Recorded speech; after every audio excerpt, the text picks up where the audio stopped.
In this video, I'll be looking at the energy of a mass spring system in vertical oscillations. And of course, this is a mechanical system, and we know that if external forces like friction is negligible or ignored, that the total energy of this system is always constant. And we're going to see how this energy stays constant, in the course of the vertical oscillations of this mass spring system. And then how that it is being changed according to the principle of energy conservation, that energy is changed from one form to another. So we want to see how the energy varies, at different positions and points along the path of oscillation of this body. In my last video, I was able to show or derive expressions, the equation for the time period of this system in vertical oscillation, and I also showed the forces acting on this body. But before I talk about the energy or describe the energy of this system, first of all, let's see how the speed and acceleration vary. And of course, you know that in this position, the body is not yet set into oscillation. Of course, this mass M is hanging at the lower end of this spring. This mass M stretched this spring by this extension E. So extension E is extension produced by this mass M, of course, by the weight of this mg, which is the weight of it mg. So that from here you can find the spring constant K, which is the load, that is the weight of this mass over the extension produced. Okay, that's the spring constant. It tells you how stiff or elastic this spring is. And then I said that suppose this mass M is pulled downwards, okay, with a total force F. You know that this force is actually used to pull this mass down by this extension. Why not? All right, so why not becomes the extension produced, the one this is dragged down. But this F also includes force mg, and this F becomes the restoring force. That is the spring force that tries to restore. And that's why whenever this mass is released, it takes this body mass upwards. So we call that the restoring force. I said it in my last video. If you have not seen that, please, I quickly want you to go and look at that video. So from here, we can derive the expression for the period, which is given by the time period of oscillation is 2 pi square root of the mass, this particular mass M, over the spring constant K. And you can see that the period of this body in simple harmonic motion depends on the mass on the spring and the spring constant. It does not depend on even the amplitude of oscillation, okay? All right, so quickly want to see that at this point, this line represents the equilibrium level or line position of the body. And here we say the displacement is 0. Okay, so and let's call this point A one end of the oscillation, and let's call this point B another end of the oscillation. So at A or B, let's write at point A or B, the speed of the body V is equal to 0, where its acceleration at that same point is maximum. Okay, so the acceleration is given as minus omega squared x, that x is the displacement. All right, so that is it. And then at point O, which is the equilibrium position, which is the center of oscillation, we say that at point O, the velocity there is maximum, okay, because this body is moving at its highest speed, so that's maximum velocity at that point, but its acceleration is 0 at that point O. Okay, let's look at the energy. Now at point A, in terms of energy variation, energy considerations, now the total energy, let me call that E total, the total energy of this system is equal to, let's say at point A, the total energy when it is pulled down, before I just release this mass, so or before I set it oscillating, the mass is already at point A.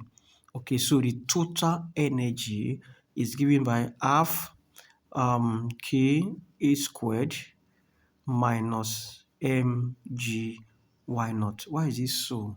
Now this A is the total stretched length of the spring.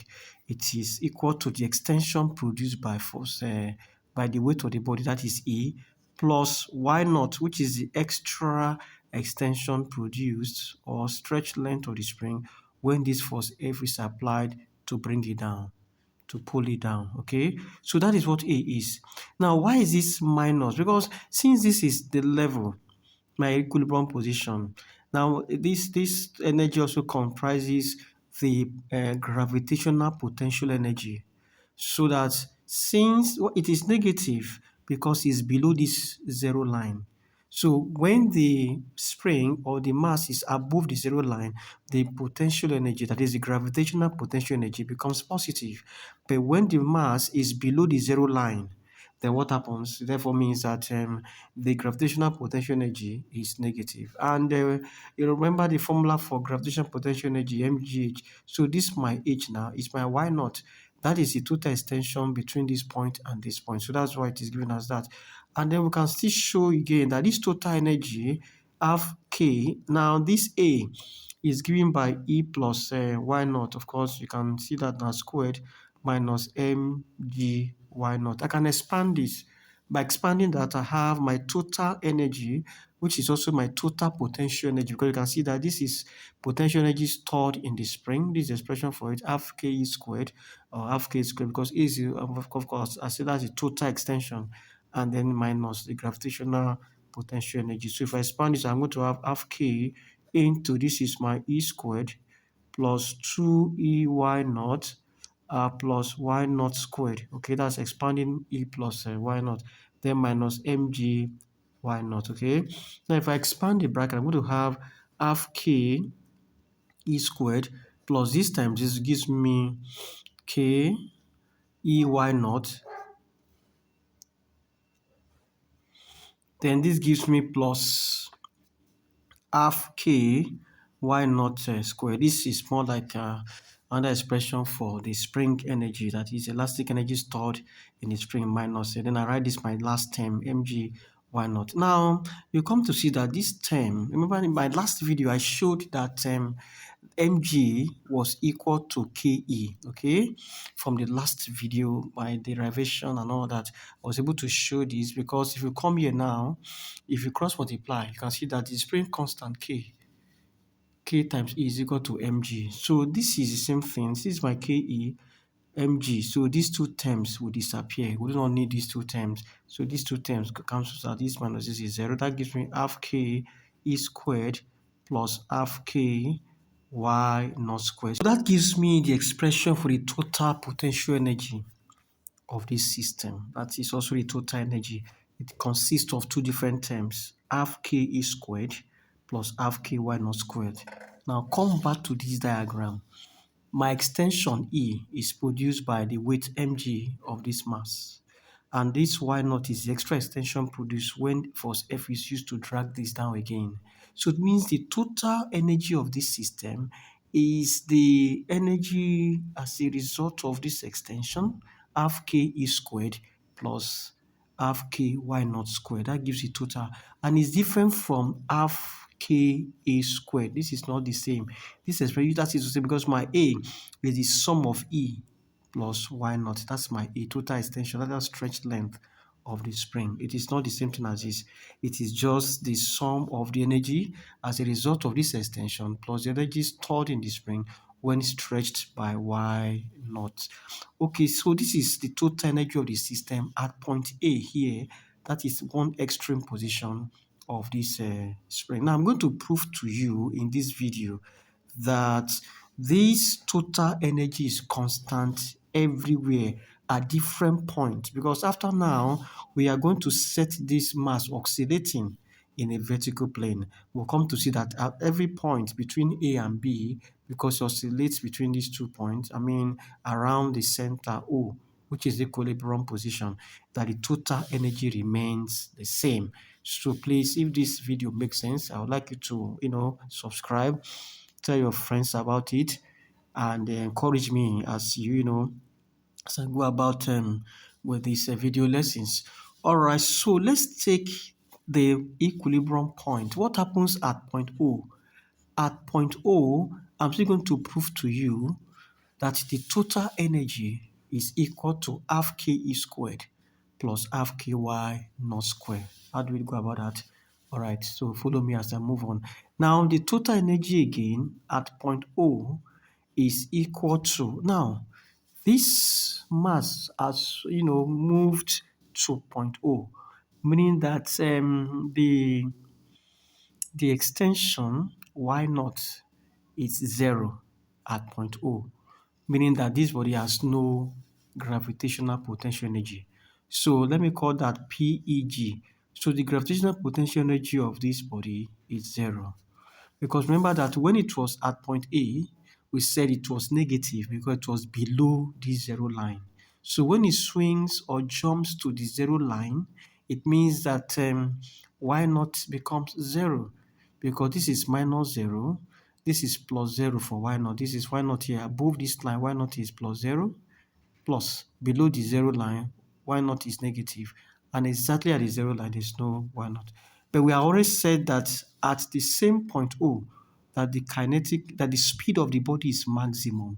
Since the speed is maximum, it means its kinetic energy is also maximum. So at that point O, kinetic energy Ke is a maximum right there. Then which other form of energy do we find there? Now, do you know that at point O, this spring is still extended by E?